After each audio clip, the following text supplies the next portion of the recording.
नमस्कार दोस्तों, आप सभी का स्वागत है। इस वीडियो में हम बात करने वाले हैं प्रोजेक्ट चीता के तहत मध्य प्रदेश में चीताओं को मिलेगा तीसरा घर। इस घर का नाम क्या है उसके बारे में जानेंगे, प्रोजेक्ट चीता के बारे में जानेंगे और पीडीएफ आपको फ्री उपलब्ध कराई जाएगी। स्क्रीन पर नंबर दिखेगा, उस पर मैसेज करके पीडीएफ प्राप्त करें। आइए बात करते हैं, भारत में चीतों को मिलेगा नया घर और ये नया घर कौन से नंबर का होगा? तीसरे नंबर का होगा। और ये कहां होगा? मध्य प्रदेश में होगा, ये आपको याद रखना है। हाल ही में घोषणा की गई है कि नौरादेही अभ्यारण्य को तीसरा पुनर्वास केंद्र बनाया जाएगा। किसके तहत? प्रोजेक्ट चीता के तहत। तीसरा क्यों? क्योंकि पहला क्या था? कूनो नेशनल पार्क पहला था जहां पर चीतों को लाया गया था और गांधी सागर अभ्यारण्य दूसरा था जहां पर प्रोजेक्ट चीता के तहत चीतों को रखा गया। और तीसरा कौन सा बनेगा? नौरादेही वन्यजीव अभ्यारण्य। आपकी जानकारी के लिए बता दें, ये तीनों जगह जो हैं, ये तीनों पुनर्वास केंद्र प्रोजेक्ट चीता से जुड़े जो हैं, ये मध्य प्रदेश में स्थित हैं। मध्य प्रदेश के नौरादेही वन्यजीव अभ्यारण्य को आधिकारिक रूप से देश का तीसरा चीता पुनर्स्थल घोषित किया गया है। इसकी जानकारी हमें मुख्यमंत्री डॉक्टर मोहन यादव के द्वारा दी गई और मीडिया रिपोर्ट्स में भी ये बताया जा रहा है। वर्ष 2026 में अफ्रीका से चीतों की नई खेप नौरादेही लाई जाएगी। इसके अतिरिक्त कूने में जन्मे शावकों को भी यहां स्थानांतरित किए जाने की योजना है। मतलब कि जब नया वर्ष शुरू होगा 2026 तो अफ्रीका से और चीते लाए जाएंगे, जिन्हें कहां छोड़ा जाएगा? नौरादेही वन्यजीव अभ्यारण्य में छोड़ा जाएगा। और जो कूनों में पहले से जो चीता हैं, उनके जो शावक या बच्चे होंगे, उन्हें भी जो है कूनों से कहां शिफ्ट किया जाएगा? नौरादेही वन्यजीव अभ्यारण्य में शिफ्ट किया जाएगा। यह सरकार की योजना है। किसके तहत योजना है? प्रोजेक्ट चीता के तहत ये योजना है। अब देखिए, आपके मन में आएगा कि नौरादेही को क्यों चुना गया। एक महत्वपूर्ण क्वेश्चन बनता है कि नौरादेही वन्यजीव अभ्यारण्य को क्यों चुना गया। तो उसकी वजह है विस्तृत क्षेत्रफल और उपयुक्त परिस्थिति है, भौगोलिक स्थिति उसकी महत्वपूर्ण है, संरचना और बजट की स्वीकृति मिल चुकी है और मेटा पॉपुलेशन मॉडल पर यह काम किया गया है। देखिए, जो चीजें प्रोजेक्ट चीता के लिए चाहिए हैं वो चीजें उपलब्ध हैं नौरादेही वन्यजीव अभ्यारण्य में, जैसे कि विस्तृत क्षेत्रफल और उपयुक्त परिस्थिति। 1000 से ज्यादा वर्ग किलोमीटर में फैले इस क्षेत्र में घास की भूमि है, वनस्पति विविधता है, जल स्रोत मौजूद हैं, प्रचुर शिकार के लिए प्रजातियां मौजूद हैं जो चीते के लिए आदर्श आवास बनाती हैं। चीते के लिए जैसा माहौल चाहिए वैसा नौरादेही वन्यजीव अभ्यारण्य में है, इसीलिए नौरादेही को चुना गया। साथ में सागर, दमोह, नरसिंहपुर जिले में जो क्षेत्र है, सिंहपुर, मुहली और झापा रेंज, ये विशेष रूप से उपयुक्त माने गए हैं, जहां घास के मैदान और खुले जंगल अफ्रीकी चीतों के लिए स्वभाव से मेल खाते हैं। जैसे वो अफ्रीका में रहते हैं, सेम वैसा ही लगभग यहां पर जो है संरचना देखने को मिलती है नौरादेही में। खास तौर पे घास के मैदान और ओपन जो फॉरेस्ट होते हैं, खुले जो जंगल होते हैं, वो चीतों के लिए मेल खाएंगे। जैसा पहले रहते थे वो अफ्रीका में, वैसे यहां पे भी उनको मिल जाएगा। इस बात की जो है जानकारी दी गई है। नेशनल टाइगर कंजर्वेशन अथॉरिटी ने और केंद्र सरकार ने पुनर्स्थापना के लिए जो आवश्यक बजट है उसको भी क्या कर दिया है? स्वीकृत कर दिया है। क्वारंटाइन बाड़े बनाए जा रहे हैं, सॉफ्ट रिलीज क्षेत्र डिसाइड किया जा रहा है और निगरानी व्यवस्था की पूरी तैयारी की जा रही है। मतलब जो घोषणा कर दी गई है नवंबर या अक्टूबर के आखिरी में, अब 2 महीने जो हैं, दिसंबर का महीना है या जनवरी का महीना है, उसमें तैयारी कर ली जाएगी व्यवस्थित तरीके से। कितने दिन क्वारंटाइन रखा जाएगा, कैसे निगरानी रखी जाएगी और फिर जो है इन चीतों को नौरादेही में लाया जाएगा। साथ में नौरादेही का चयन मेटा पॉपुलेशन रणनीति का हिस्सा है, जिससे कूनों पर दबाव घटेगा और विभिन्न स्थलों पर चीता आबादी में आनुवंशिक विविधता बनी रहेगी। जो कूनों में संख्या बढ़ रही है उसको थोड़ी व्यवस्थित किया जाए, दूसरी जगह शिफ्ट किया जाए, इसके लिए भी नौरादेही को चुना गया है। अब जान लेते हैं नौरादेही अभ्यारण्य के बारे में।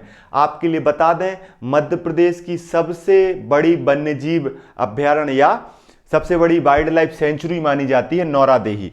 अगर हम बात करें, नौरादेही का नाम क्या है पूरा? नौरादेही वन्यजीव अभ्यारण्य, शॉर्ट में इसे NWLS लिख देते हैं, NWLS। LS लिख देते हैं। नौरादेही वाइल्ड लाइफ सेंचुरी किस किस जिले में है?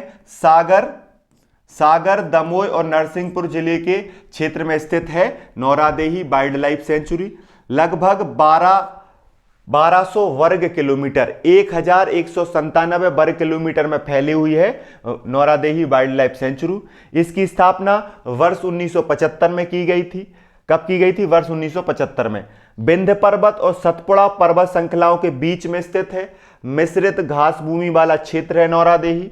नौरादेही में मुख्य रूप से धसान, शहडोल और अन्य छोटी सहायक नदियां बहती हैं। यहां पर सखू, साजा, खैर, तेंदू, बेल, बेर, बबूल इनकी वनस्पतियां पाई जाती हैं।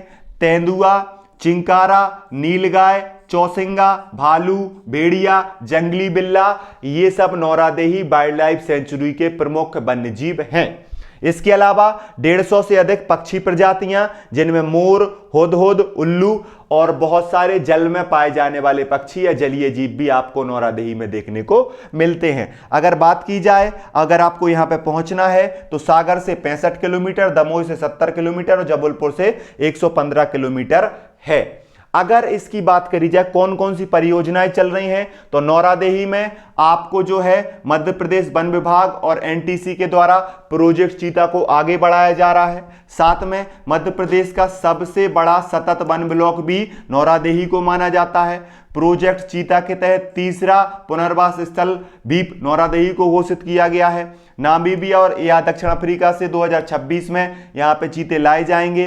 सिंगापुर, मोहली, झापा प्रमुख रेंज है नौरादेही की। क्वारंटाइन बाड़े, सॉफ्ट रिलीज को और निगरानी क्षेत्र को बनाया जा रहा है। यहां पे आप वन सफारी, ग्राम पुनर्वास और वन्यजीव शिक्षा केंद्र के रूप में बहुत सारी चीजों को देखते हैं। और भविष्य में मध्य प्रदेश चीता स्टेट बनेगा, उसमें नौरादेही की महत्वपूर्ण भूमिका रहेगी। तो चीता स्टेट कैसे बनेगा? चीता स्टेट बनेगा प्रोजेक्ट चीता के तहत। तो अब जान लेते हैं प्रोजेक्ट चीता के बारे में। देखिए, आप अगर यहां पे ध्यान से देखें, प्रोजेक्ट चीता जो है वो कब शुरू हुआ? प्रोजेक्ट चीता जो है वो शुरू हुआ है वर्ष 2022 में। 17 सितंबर 2022 को प्रधानमंत्री नरेंद्र मोदी जी ने कूनो नेशनल पार्क में चीतों को छोड़ा और इसी के तहत व्यवस्थित तरीके से औपचारिक रूप से प्रोजेक्ट चीता की शुरुआत हुई। याद रखना, वर्ष 2022। कितने वर्ष हो गए हैं? 3 वर्ष हो गए हैं। प्रमुख कार्यकारी एजेंसी प्रोजेक्ट चीता में पर्यावरण, वन और जलवायु मंत्रालय की भूमिका है और नेशनल टाइगर कंजर्वेशन अथॉरिटी की महत्वपूर्ण भूमिका है। आपके लिए बता दें, भारत में 1952 में चीते विलुप्त हो गए थे और इसे 2022 में पुनर्स्थापित करने के लिए प्रोजेक्ट चीता शुरू किया गया। पहली खेप कहां से आई थी? 8 चीतों की खेप आई थी, जिसमें 5 मादा 3 नर थे। ये नामीबिया से लाए गए थे, कूनो में छोड़े गए थे। दूसरी खेप 12 चीतों की दक्षिण अफ्रीका से लाई गई थी 2023 में। कहां कहां पर आपको चीते देखने को मिलेंगे? कूनो नेशनल पार्क में मिलेंगे, गांधी सागर वन्य अभ्यारण्य में मिलेंगे और आने वाले कुछ समय में 2026 की शुरुआत से नौरादेही वन्यजीव अभ्यारण्य में मिलेंगे। भारत में लगभग 50 से 70 चीतों को स्थायी रूप से तैयार करने की बात है। लगभग 30 चीते भारत में मौजूद हैं, ऐसी हमें जानकारी मिलती है। विश्व का पहला अंतर्देशीय चीता पुनर्स्थापित कार्यक्रम भारत को प्रोजेक्ट चीता या चीता स्टेट के रूप में मान्यता देगा, जो हमने 2022 में शुरू किया। अगर प्रोजेक्ट चीता की बात करें, आप देख रहे हैं चीता इस तरीके से दिखता है। तेंदुआ अलग होता है, टाइगर अलग होता है, चीता अलग होता है। तेंदुआ और चीते में कई बार आपको कंफ्यूजन होगा, तो चीते को आप यहां पे ध्यान से देख सकते हैं, ये चीता है। और अगर आप देखें, जो इंपॉर्टेंट पॉइंट और पूछे जा सकते हैं प्रोजेक्ट चीता के बारे में, हाँ, तो मतलब हमने जो महत्वपूर्ण पॉइंट थे वो यहां पे देख लिए हैं।